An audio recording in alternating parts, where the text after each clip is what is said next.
नमस्कार, बुलेटिन में आपका स्वागत है। आपके साथ मैं दीपेश बरगले। चलिए खबरों की शुरुआत करते हैं और एक नजर आज की बड़ी खबरों पर। जम्मू कश्मीर में शहीद हुए बालोद के जवान दिनेश ठाकुर का पार्थिव देह आज उनके गृहग्राम पैरी पहुंचेगा, जहां पूरे राजकीय सम्मान के साथ उनका अंतिम संस्कार किया जाएगा। रविवार को ड्यूटी के दौरान बर्फ में दबने से जवान की मौत हो गई थी। मुख्यमंत्री भूपेश बघेल आज अजीत जोगी के गढ़ मरवाही के दौरे पर रहने वाले हैं। सीएम यहां किसान सम्मेलन में शामिल होंगे। वहीं पंचायत एवं ग्रामीण विकास मंत्री टीएस सिंहदेव आज मनरेगा के कार्यों को लेकर समीक्षा बैठक करेंगे। लोकसभा चुनाव को लेकर आज से प्रदेश भर में कांग्रेस का संकल्प शिविर शुरू होने जा रहा है, जिसमें विधानसभा वार कार्यकर्ताओं को ट्रेनिंग दी जाएगी। आज छत्तीसगढ़ माध्यमिक शिक्षा मंडल के 10वीं बोर्ड में गणित की परीक्षा होगी। वहीं कोरबा में आज पाली महोत्सव का समापन होने जा रहा है, जिसमें सीएम भूपेश बघेल शामिल होंगे। एयर इंडिया ने केबिन और कॉकपिट क्रू के लिए नया आदेश जारी कर दिया है, जिसके मुताबिक अब से फ्लाइट में हर घोषणा के बाद सभी कर्मचारियों को जय हिंद बोलना होगा। एयर इंडिया के सर्कुलर में कहा गया है कि तत्काल प्रभाव से हर घोषणा के अंत में उत्साह के साथ जय हिंद कहना होगा। एयर इंडिया के नेशनल कैरियर में फिलहाल 3,500 केबिन और 1,200 कॉकपिट क्रू मेंबर हैं, जिन्हें अब जय हिंद कहना पड़ेगा। मुख्यमंत्री भूपेश बघेल आज मरवाही दौरे पर रखने वाले हैं। सीएम यहां किसान सम्मेलन में शामिल होंगे और सभा को संबोधित करेंगे। वहीं सहकारी बैंकों द्वारा ऋण मुक्ति से लाभान्वित किसानों को भी भूपेश बघेल प्रमाण पत्र देंगे। इसके अलावा सीएम यहां पर नरवा गरवा गुरबाबाड़ी योजना की स्थानीय स्तर पर शुरुआत भी करने वाले हैं। मरवाही जेसीसीजे सुप्रीमो अजीत जोगी का गढ़ माना जाता है। वहीं कोरबा लोकसभा सीट जीतने के लिए मरवाही के वोटर्स को साधना बेहद जरूरी है। ऐसे में सीएम आज किसान सम्मेलन के जरिए कांग्रेस के लिए लोकसभा की जमीन मजबूत करने का भी काम करेंगे। लोकसभा चुनाव की तैयारियों में जुटी कांग्रेस पार्टी अब बूथ स्तर के कार्यकर्ताओं के लिए संकल्प शिविर का आयोजन करने जा रही है। इसके तहत आज से 8 मार्च तक प्रदेश के सभी 90 विधानसभाओं के करीब 24,000 बूथों के कार्यकर्ताओं को ट्रेनिंग दी जाएगी। तय कार्यक्रम के अनुसार कांग्रेस प्रत्येक बूथ के 10 कार्यकर्ताओं को विधानसभा वार ट्रेनिंग देगी, जिसमें मंत्री, विधायक सहित तमाम आला नेता शामिल होंगे। आज जशपुर में संकल्प शिविर के तहत जिले के प्रभारी मंत्री उमेश पटेल कार्यकर्ताओं के साथ बैठक करेंगे। जशपुर, कुनकुरी और पत्थलगांव विधानसभा का दौरा कर कार्यकर्ताओं के साथ वे बातचीत करेंगे। और इस वक्त एक बड़ी खबर कोंडागांव से, जहां पर हादसे में सीएफ के जवान की मौत हो गई। क्या आपको बता दें, सवारियों से भरी बस पलटने से हादसा हुआ है और बस के नीचे दबने से इनकी मौत हो गई। छत्तीसगढ़ आर्म्स फोर्स के ये जवान हैं, जिनकी मौत होना बताया जा रहा है। मृतक जवान दंतेवाड़ा का रखने वाला है। एसडीओपी योगेश देवांगन ने इस हादसे की पुष्टि की है। चलिए आगे बढ़ते हैं। जम्मू कश्मीर में बालोद के पैरी गांव के शहीद जवान दिनेश कुमार ठाकुर का आज पूरे राजकीय सम्मान के साथ अंतिम संस्कार किया जाएगा। शहीद जवान की पार्थिव देह आज उनके गृहग्राम पैरी पहुंचेगी। रविवार को पेट्रोलिंग के दौरान फिसलने के बाद बर्फ में दबने से जवान की मौत हो गई थी। जवान दिनेश कुमार ठाकुर एसएसबी जम्मू सेक्टर के 11 बटालियन में तैनात था। जवान दिनेश कुमार ठाकुर अपनी टीम के साथ जम्मू में लगी हुई सीमा क्षेत्र में पेट्रोलिंग कर रखा था। इसी बीच अचानक मौसम बिगड़ने के बाद एवलांच होने से जवान दिनेश उसकी चपेट में आ गया और उसकी मौत हो गई। जवान के मौत की सूचना गांव पहुंचने पर पूरे गांव में मातम पसरा हुआ है। आगे जो कोशिश किया था तो आ गया, तो चले जाओ, वही बेटर है। और जज्बा भी था बंदे में काफ़ी, तो इस वजह से उसका जाना हुआ। और रही बात उसके व्यवहार के बारे में गांव के प्रति, तो फिर बुजुर्गों के साथ में, दोस्तों के साथ में बहुत अच्छा व्यवहार रहा और हमें गर्व है दिनेश ठाकुर के ऊपर। कवर्धा में किसान सम्मान समारोह में शामिल होने पहुंचे सीएम भूपेश बघेल पूरी तरह से लोकसभा चुनाव के मूड में नजर आए। आधे घंटे के भाषण में मुख्यमंत्री ज्यादातर समय तक केंद्र की मोदी सरकार पर अलग अलग विषय पर निशाना साधते रहे। पुलवामा हमले पर सीएम ने बीजेपी पर राजनीति का आरोप लगाया।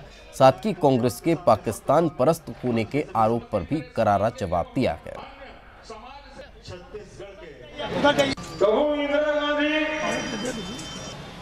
जब प्रधानमंत्री रही से पाकिस्तान पर हमला हुई से, कबू शास्त्री जी प्रधानमंत्री रही से तब पाकिस्तान पर हमला हुई से, लेकिन देश में कबू संकट बिजली ऊपर आक्रमण में संकट भी उपजेरी से, लेकिन आज संकट होते एक तरफ हमार अभिनंदन पाकिस्तान के कब्जे में, दूसरी तरफ प्रधानमंत्री और गृह मंत्री चुनावी सबक संबोधित करे फुर्सत नहीं है। दूसरा ढेर में सूझी खोजना आसान है, लेकिन प्रधानमंत्री की बात में सच्चाई खोजना कठिन है।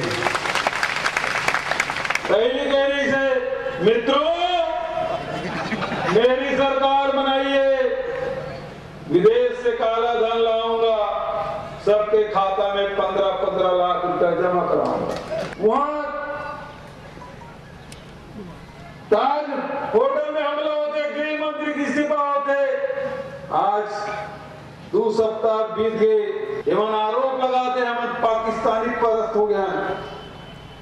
अरे पाकिस्तान लग जत्ता बेरे हमारी सरकार, चाहे नेहरू जी के समय हो, चाहे शास्त्री जी के समय हो, इंदिरा जी के समय में पाकिस्तान में 2 टुकड़ा करके बांग्लादेश बनवा दे। ये हमारे नेता मन है। चलिए आगे बढ़ते हैं। पीओके में भारतीय वायुसेना के एयर स्ट्राइक में मारे गए आतंकियों की संख्या पर बयानबाजी का दौर बदस्तूर जारी है। प्रदेश के कैबिनेट मंत्री टीएस सिंहदेव ने कहा कि इस बारे में अधिकृत जानकारी के बिना नेताओं को बोलने से बचना चाहिए। टीएस सिंहदेव ने कहा कि सेना की ओर से जानकारी दिए जाने से पहले बयान नहीं आने चाहिए। इस मामले में बीजेपी किसान मोर्चा के प्रदेश महामंत्री भारत सिंह सिसोदिया ने कहा कि अनुमान के आधार पर संख्या बताई जा रही है। जब तक अधिकृत जानकारियां नहीं आती तब तक जनप्रतिनिधियों को ऐसे बयान देने से परहेज करना चाहिए, क्योंकि इसके पहले 300 की बात आई थी। प्रधानमंत्री जी और अन्य लोगों ने 300 कहा था, 300 से ज़्यादा कहा था। अभी 250 की बात आ रही है। सत्ताधारी दल के राष्ट्रीय अध्यक्ष हैं, तो अलग अलग बयान आने से ही एक ऐसी स्थिति निर्मित होने लगती है कि आखिर क्या है, क्या बात है, क्या हुआ। तो जिनको इसकी सही जानकारी रहती है, यदि वायुसेना को या थल सेना को इसकी सही जानकारी है, तो उनकी तरफ से अधिकृत बयान जब आ जाए तब फिर हम लोगों को संख्या या और चीज़ बात करनी चाहिए, वरना अनावश्यक भ्रम की स्थिति बनती। आज सेना ने लक्ष्य भेदा है, लाशें गिनने का काम पाकिस्तान का है, वो गिन रहे हैं। हम केवल अनुमान लगा सकते हैं कि अनुमान के आधार पर लगभग उनको इतना नुकसान होगा। ये बात लगातार हमारे देश की सेना भी बोल रही है, हमारे देश के देशभक्त नेता भी बोल रहे हैं। सरकारी अधिकारियों और कर्मचारियों के तबादले को लेकर बस्तर में भी सियासत गर्मा चुकी है। लोहांडीगुड़ा के पूर्व विधायक और जिला पंचायत अध्यक्ष लच्छूराम कश्यप के बेटे का ट्रांसफर होने पर बीजेपी सांसद दिनेश कश्यप सरकार पर बदलापुर की राजनीति का आरोप लगा रहे हैं। वहीं पूर्व मंत्री केदार कश्यप ने तो तबादलों को लेकर अंडर टेबल डील का आरोप लगा दिया। वहीं बीजेपी के आरोप पर मंत्री कवासी लखमा ने लोकसभा चुनाव में दिनेश कश्यप को सबक सिखाने की बात कही है। वहीं कवासी लखमा ने पूर्व मंत्री केदार कश्यप की पत्नी के फर्जी परीक्षा प्रमाण पत्र की जांच कराने की भी बात कह दी। कांग्रेस की सरकार जब से आई है वो तो बदले की भावना से काम कर रहे हैं। जहां तक मैं देख रहा हूं, अभी हमारे लच्छू जी बता रहे थे उनके बेटे का कहाँ ट्रांसफर कर दिया। हम लोगों ने कभी किसी को ऐसा नहीं सोचा कि किसी का भाई है, बंधु है। अरे कर्मचारी तो कर्मचारी, सबके कर्मचारी है ना भाई। लेकिन ये गलत बात है कि किसी अधिकारी को उसके समय सीमा के पूर्व ही उसको हटा दें। और नहीं मालूम अब यहाँ पर अपने यहाँ के विधायकों की चलती है कि किसी और नेता की चलती है कि गुंडों की सरकार है। किसके माध्यम से, कौन ऐसे लोग हैं जो आज कलेक्टर तक को पीड़ित कर रहे हैं, कौन लोग ऐसे हैं जो निचले स्तर के पर चपरासी से लेकर के एसपी तक को पीड़ित कर रहे हैं। और इसी कारण से हमारे जो काम बाधित हो रहे हैं और लोगों में एक असंतोष का भाव है, कर्मचारियों में असंतोष का भाव है जो इस तरीके से चला रहे हैं। ट्रांसफर नीति पूरा तबादला, ये तो तबादला वाली सरकार है, ये तो तबादलों पर चल रही है। नहीं मालूम कितने लोग इसका लाभ ले पा रहे हैं, कितने कांग्रेस के कार्यकर्ता, कांग्रेस के पदाधिकारी किस तरीके से अपने अपनी पसंद का क्या कहते हैं अधिकारी बैठाल रहे हैं और अधिकारियों के माध्यम से वो कर रहे हैं, ये तो सब लोग जानते हैं। ये केदार का सेब ये इसको जनता ने बता दिया है, आने वाला इसका जो एक सीट बचा है ना वो भी जाने वाला है, इसलिए हम लोग उसका जो प्रकरण है ना फर्जी परीक्षा उसका भी हम लोग धीरे से जांच करेंगे। चलिए आगे बढ़ते हैं। प्रदेश में भ्रष्टाचार का खुलासा करने वाले को सरकार पूरी सुरक्षा देगी। मुख्यमंत्री भूपेश बघेल ने कहा कि अगर कोई सुरक्षा की मांग करता है तो उसे सुरक्षा मिलेगी। हिंदुवादी संगठन की सूची पर सीएम भूपेश बघेल ने कहा कि जिम्मेदार अधिकारी के खिलाफ कारण बताओ नोटिस जारी किया गया है। हालांकि उन्होंने ये भी स्पष्ट किया कि हिंदुवादी संगठनों की सूची मांगने का काम पूर्व की बीजेपी सरकार ने शुरू किया था और अब वही इस पर सवाल उठा रही है।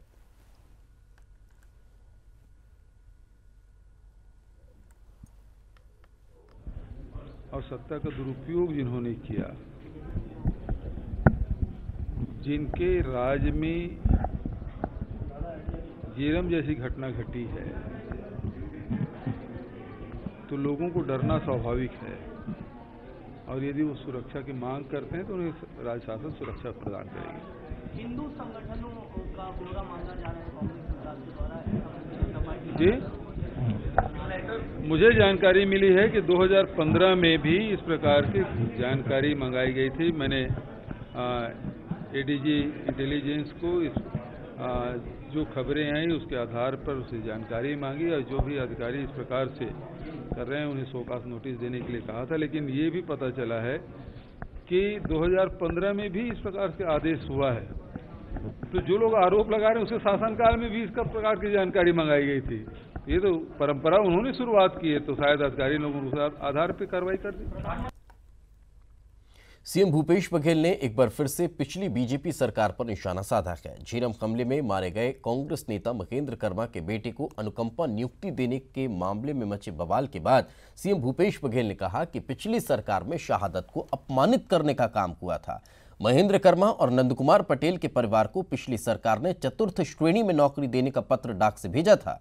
भूपेश बघेल ने मांग किए जाने पर भ्रष्टाचार का खुलासा करने वालों को प्रदेश सरकार की ओर से सुरक्षा दिए जाने की बात भी कही है। कि राज्य में जेरम जैसी घटना घटी है तो लोगों को डरना स्वाभाविक है और यदि वो सुरक्षा की मांग करते हैं तो उन्हें राज्य शासन सुरक्षा प्रदान करेगी। शहादत जो हुआ है उसको किस प्रकार से अपमानित किया। जब महेंद्र कर्मा शहीद हुए थे, नंदकुमार पटेल शहीद हुए थे, तो उनके परिवार वालों को चतुर्थ श्रेणी नौकरी देने का पत्र डाक से भेजा गया था। हमारी सरकार ने केवल महेंद्र कर्मा नहीं बल्कि मरावी जी जो आईजी थे उनकी भी हत्या नक्सलियों ने की थी। उनके परिवार को भी हमने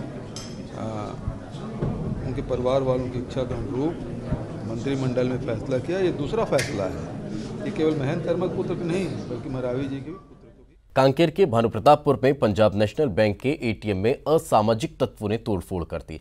लोगों की सूचना पर मौके पर पहुंची पुलिस जांच में जुट गई है। पुलिस सीसीटीवी फुटेज के आधार पर आरोपियों की तलाश कर रही है।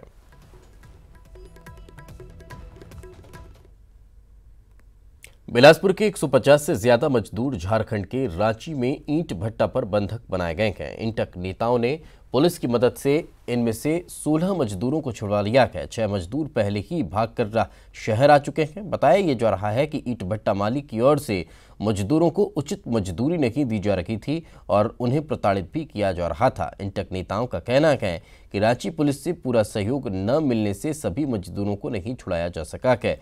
जल्द की बाकी के बंधक मजदूरों को छुड़ाने की बात भी कही जा रही है। चलिए आगे बढ़ते हैं। गरियाबंद में माइक्रो फाइनेंस नाम की कंपनी 15 साल तक प्रशासन की नाक के नीचे करोड़ों रुपए का कारोबार करके चंपत हो गई और प्रशासन को इसकी भनक तक नहीं लगी।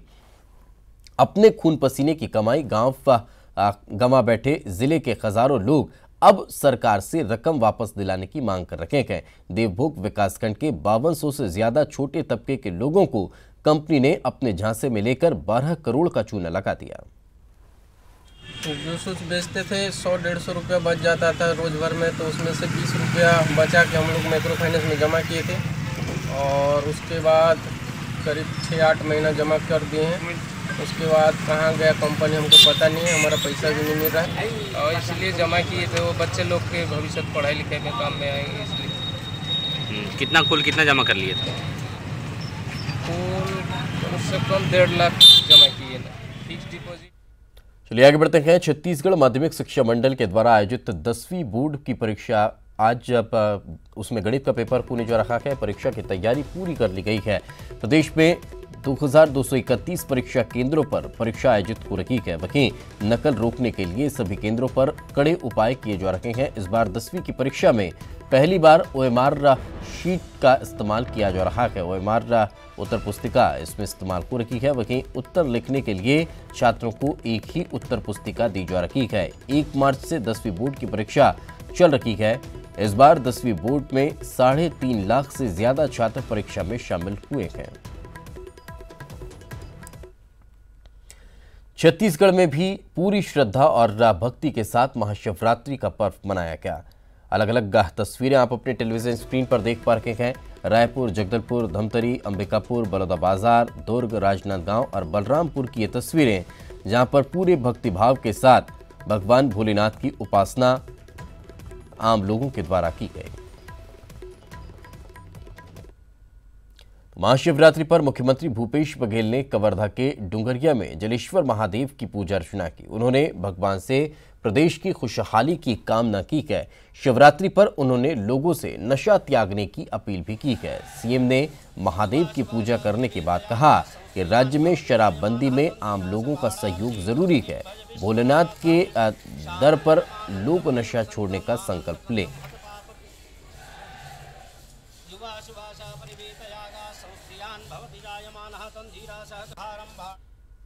चलिए आगे बढ़ते हैं। बिलासपुर में भी पूरी श्रद्धा के साथ शिवरात्रि बनाई गई। शिवालयों में सुबह से ही भक्तों का तांता देखने को मिला है।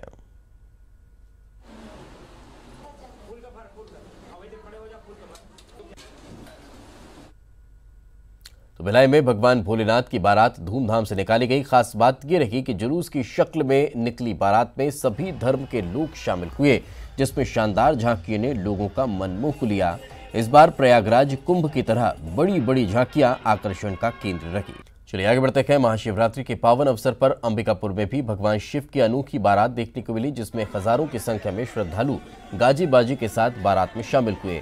इस बार भगवान शिव की बारात में पुलिस सायरन और बत्ती लगाकर निकाली गई, तो कुछ अलग ही नजारा देखने को मिला।